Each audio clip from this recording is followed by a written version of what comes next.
TheAnswer.com on the AM560 mobile app, on your Alexa-powered smart speaker, and on TuneIn, iHeart, and on Odyssey.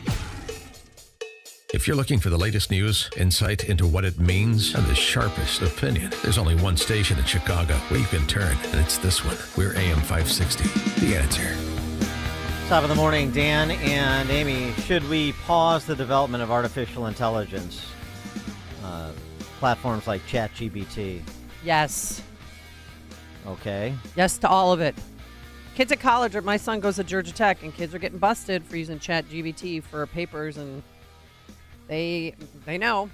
Well, professors are onto them. How you do that exactly, how you would affect a pause is a complicated question, but it's more than the concerns are beyond just cheating and plagiarism.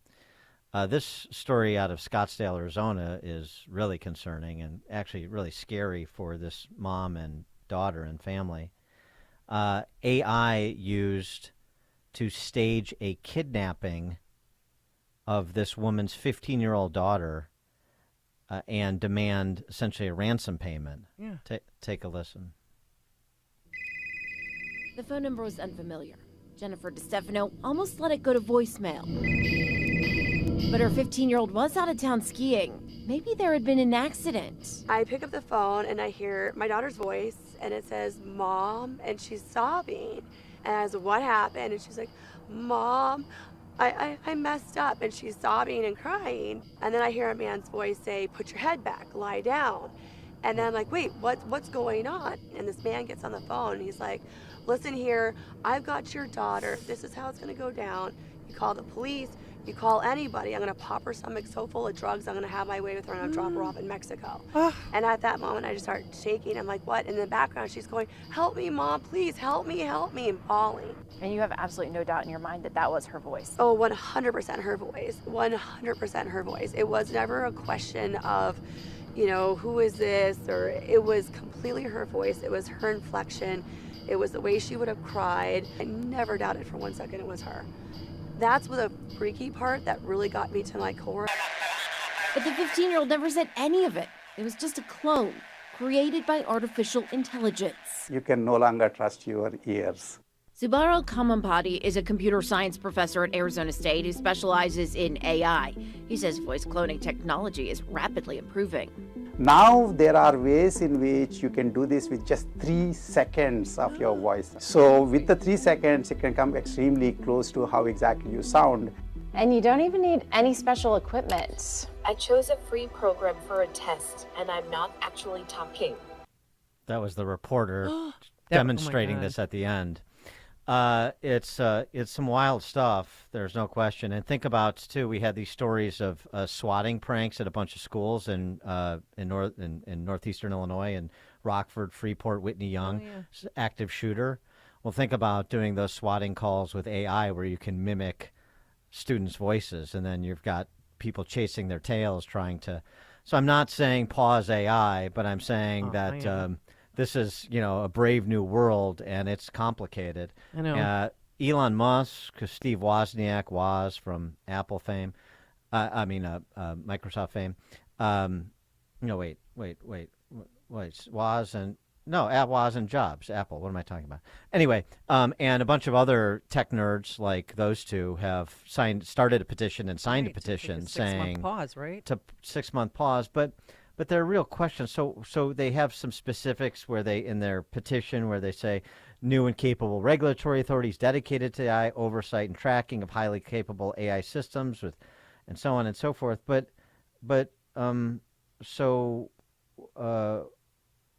how long is that supposed to go? How is Congress going to handle this? If you're talking about regulatory oversight, it's not as easy as just a petition say we're just going to pause everything. Not to mention it's sort of like a cartel action. How do you get everybody to buy in other than through force? Is this something like self-driving cars that's going to develop like most innovations develop through trial and error? Well, it's going to be more hotly debated when you have stories like that story out of Scottsdale, Arizona, that's for sure. To help us think through this, we're pleased to be joined by Kalev Leetaru, Senior Media Fellow at RealClearPolitics.com. Kalev, thanks for joining us. Appreciate it. Thanks for having me. It's been so long since I thought about Apple and Microsoft. I don't even know where Steve Wozniak was anymore. It's all right. But even the best of them make mistakes. I'm trying to think. I'm so focused on this AI and trying to wrap my mind around it, as I think so many people are. But what is your thought, since you follow this stuff and all these developments and these debates that are going on?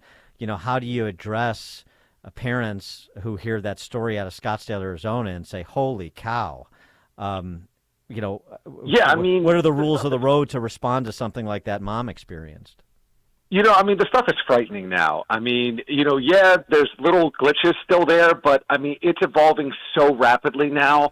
The imagery that these things, and the voice is scary, but imagine you get a video, you see a video on social media of your kid actually talking, and you can see, and it's them, and it's everything like, even the littlest nuances. Maybe they have a tattoo. Everything is there. Is exactly like them. And, the technology is there now to do all of this. It's absolutely frightening. But in terms of how we regulate this, I keep coming back to the 1990s with encryption, and there was this discussion that the United States was going to prevent and control encryption around the world. And of course, we all see how that turned out.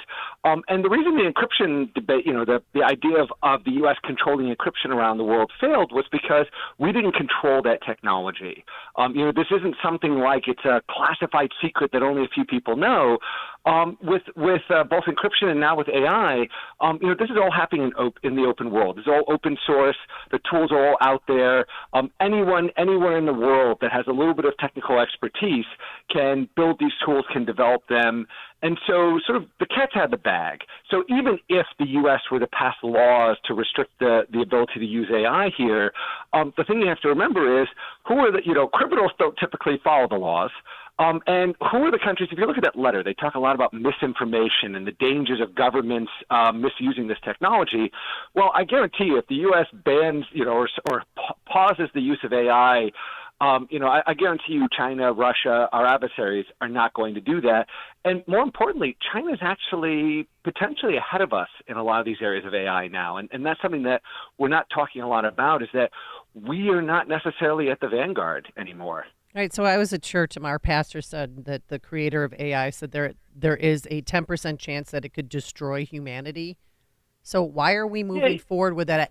If there even is a chance that it might change completely the way we live and how people work and people being laid off of their jobs. Yeah, that's a scary thing. The idea of, the Terminator robots, we're definitely further out in that world, but the idea that AI will replace a large number of jobs, we're definitely at that point. The tools, you can go in right now to ChatGPT and say, here are some bullets, transform this into a beautiful article for me. And you can literally say, make a tweet storm, make a LinkedIn post, write it in this language, craft it for this audience. And it does all that completely automatically. So you can already see that there's a lot of jobs that are going to be replaced with this. And what's interesting to me is if you think about, rewind the clock before ChatGPT came out at the end of last year, you see all these big companies talking about we have all these AI ethics. Ethics is front and center. We have to really think carefully about any tools that might harm people's jobs, et cetera. Then ChatGPT comes out, and suddenly every major company now is you see like a lot of the layoffs that just happened. A lot of AI ethics groups were fired from these companies. They shrunk them down, and they said, you know what, we don't have a choice now. We just got to put this out there, or we're going to be left behind. It's money, money, money. And what's interesting to me about, Elon Musk in that letter is, he's arguing we need a pause, but look at Tesla and look at his self-driving cars. And, despite the fact there's been fatal crashes, there's a lot of questions and concerns about the idea that this, basically lethal weapon is barreling down the road where your kids may be in a neighborhood road under computer control, that they really don't have a lot of understanding how it works. And his argument there has always been, just let it go, just let it happen. Yeah, bad things will happen, but we have to do it in the name of technology. So I do think it's a little hypocritical for him to, be the one saying, when it comes to my company and my cars, let it rip. When it comes to this stuff, let's pause for a little bit. But yeah, it's definitely going to replace a lot of jobs. I think the challenge is, I think there's a lot of really there's a lot of huge concern here. I think the problem is that the development is not being driven necessarily by the folks that would listen to an AI pause. Yeah, I mean, ChatGPT has passed bar exams, passed medical boards, but it's also really uneven, too, because in part it's influenced by the bias of whoever is developing the platforms. And so you get very different answers on political questions depending on the partisan angle. Yeah, right. Go ahead. And the things hallucinate horribly. I mean, that's the thing we have to remember is we have this picture of, oh, God, look at this thing. It's passing all these exams. This thing writes amazing stuff. When it works, it's amazing. The problem is that people that don't use these every day and don't really experiment don't realize how much of the time they go wrong. I mean, we had ChatGPT recently summarize an ABC Evening News broadcast about this Chinese spy balloon. And literally every time we asked it to summarize it, 6 times in a row, it hallucinated and said, well, ABC talked about China detonating a nuclear bomb in the middle of America. Another one, it said they fired a nuclear missile that was heading towards Washington, and the military was scrambling at this very moment to shoot it down. And that's the problem is these tools right now, they hallucinate. They just come up with these whole wildly new stories. There's real dangers to that if that actually is like writing a news article that's going out somewhere. Well, what about anything positive from AI? Because I'm reading now about research in Boston. They have this new AI tool called Sybil that helps doctors predict cancer years before you actually get a lump on your breast or have a tumor in your lung. Yeah, so there is a lot of benefit, to these tools. Certainly in the way in which you think about the medical world, the ability of AI to sift across all the known medical literature that's out there and say, hey, you know what, you've got this patient here, you think it's this, but there's this obscure paper over here in a journal from 10 years ago that you probably have never encountered anywhere in medical school that actually maybe suggests you should think about this as well. So I think the degree to which these tools can at least, act as sort of like co-pilot. I mean, the term in the coding world now is a co-pilot, something that sits next to you and kind of points you and kind of helps you along. I think there's huge power of that. And then I think there is real power to these tools. But again, right now they still hallucinate a lot. They come up with wrong things. In the medical world, right now there's still talk that this would just assist the doctor. But I do worry how fast we're going to say, well, let's just have this thing make some diagnoses and the dangers that come. Because again, you have to remember, ChatGPT doesn't, or any of these tools, they don't understand what you're saying. They're just taking the words and then just looking at, well, here, what word usually follows this word in the English language, and just stringing those along. And it looks magical. It looks like it actually understands what you're saying. It's just literally stringing along and saying, well, what word follows this one, basically. So on TikTok, another tech issue. So there's been a move to ban TikTok on the devices of federal employees, but yet this week we had the Biden administration announce a newsroom for social media influencers, including on TikTok, because they want those social media influencers to get the administration's propaganda out to the masses, particularly when we get into high election season. So this is also a cautionary tale about government involvement here. But there's a lot of posturing about TikTok, and there's some banning with respect to government employees. But then there's also utilization by both sides.